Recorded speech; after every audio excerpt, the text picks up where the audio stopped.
Donut বানানোর জন্য একদম সহজ পদ্ধতি।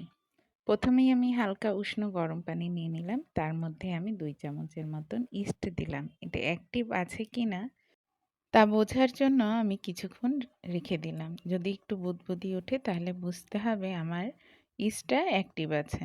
তা আমি এখন এর মধ্যে ২ চামচ গুঁড়ো দুধ দিয়ে দিচ্ছি। গুঁড়ো দুধ দিলে একটু স্বাদটা বেশি আসবে। তাই আমি গুঁড়ো দুধ দিয়ে দিলাম, একটু লবণ দিয়ে দিলাম। দিয়ে দেওয়ার পরে এটাকে ভালোভাবে নেড়ে তার মধ্যে আমি ৪ চামচ চিনি দিয়েছি।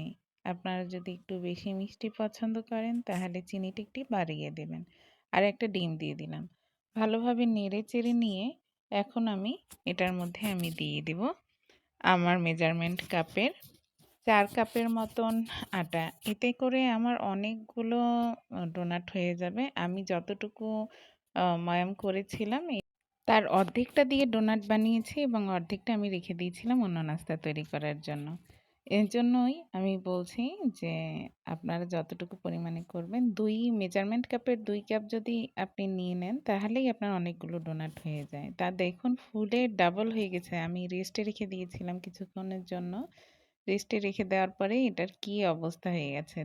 ফুলে এটা টইটুম্বুর হয়ে গেছে, একদম দ্বিগুণ। এখন আমি একটা সমান জায়গাতে আটা নিয়ে নিচ্ছি এবং হাতে তেল মেখে নিয়ে এটাকে আমি ভালোভাবে ম্যাশ করব। এটা ম্যাশ করার উপরেই আপনার নাস্তাটা কি পরিমাণে সফট হবে এবং খেতে স্বাদ লাগবে সেটা নির্ভর করে।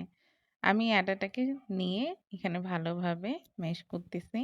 এটা ২ হাত দিয়ে ভালোভাবে ম্যাশ করে নেয়ার পরে যে আমি এটা রুটির শেপে একটু মোটা করে রুটির শেপে করে নিয়ে তারপরে একটা গ্লাস দিয়ে কিংবা আপনাদের যদি কাটার অন্য কোনো থাকে সেটা দিয়ে গোল গোল করে কেটে নেবেন। আর আমার কাছে নাজেল ছিল, সেই নাজেল দিয়ে ভিতরের জায়গাটা আমি ছোট ছোট করে কেটে নিচ্ছি।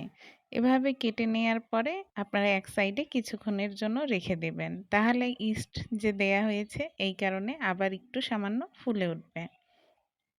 আমার একে একে অর্ধেকটা ময়াম দিয়ে আমি ডোনাটগুলো বানিয়ে নিলাম এবং তেল যখন হালকা গরম হয়ে গেছে তখন আমি এই ডোনাটগুলো দিয়ে দিছি। এইটাতে কিন্তু আপনারা তেল খুব বেশি গরম করবেন না, তাহলে পুড়ে যাবে। তারপরে আমি ভালো মতন ভেজে নিলাম। ভেজে নেওয়ার পরে এক সাইডে রেখে দিলাম। এবার একটি চকলেট বার লিকুইড করে আপনি ডোনাটগুলো আপনার নিজের পছন্দ মতন সাজিয়ে নিতে পারবেন। চকলেট দিয়ে, তারপরে সাদা হোয়াইট চকলেট দিয়ে, আমি চকোবিন দিয়েও এখান দিয়ে সাজিয়েছি। সবার শেষে দেখতে পারবেন। তারপরে আপনি আপনাদের বাসায় যেভাবে খুশি সেভাবে পরিবেশন করুন। এটা খেতে কিন্তু বেশ ভালোই লাগে।